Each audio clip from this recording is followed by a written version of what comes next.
In the heart of Arizona's deadlands, where forgotten highways lead to nowhere, stood a diner that time had left behind. Coyote's Rest, a relic from the past, sat quietly under the desert sun, watching the world change without ever moving. Dust danced in the evening air, and inside sat an old man with tired eyes and a heart full of stories. His name was Jack Mercer, and this diner wasn't just his home, it was his memory. Every evening at the same hour, Jack would sit in the same booth, holding the same photograph, her smile frozen in time. Her name was Rose, his wife, lost 40 years ago in a car crash. He'd never remarried, never left. The photo was more than a memory, it was a promise. A silent vow that he would wait, even if the world moved on. And then one evening, the silence was broken. She entered like a shadow, dusty boots, leather jacket, and secrets in her eyes. Her name was Leela. She didn't speak much, just ordered coffee.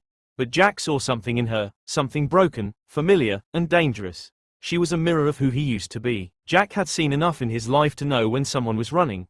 Leela's eyes flicked toward the door every few seconds. Her hand never strayed far from her bag. She was hunted, and someone was getting close. Jack didn't ask why. He just stood up and turned off the lights. "You're safe for now," he whispered. In the stillness of that desert night, stories spilled like rain on dry earth. Leela told him everything, of years of silence, of bruises hidden behind smiles, of one night when fear turned into action. She didn't mean to kill him, but she did, and now the law wanted her soul. Jack listened, not with judgment, but with understanding. Jack, too, had taken a life once.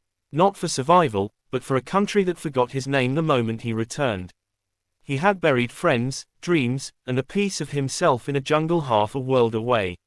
He never told anyone. Until tonight, two strangers, two ghosts, sat together, finding pieces of themselves in each other. Justice isn't always justice. Sometimes, it's revenge in uniform.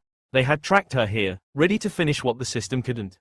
But Jack wasn't afraid. He had nothing left to lose, except the promise he made to protect the innocent. He locked the doors, loaded the shotgun, and whispered, "Over my dead body." It wasn't the first time Jack had stood against evil. But this time, he stood not for glory, but for a girl with a fire in her soul. The men outside shouted. Jack didn't flinch.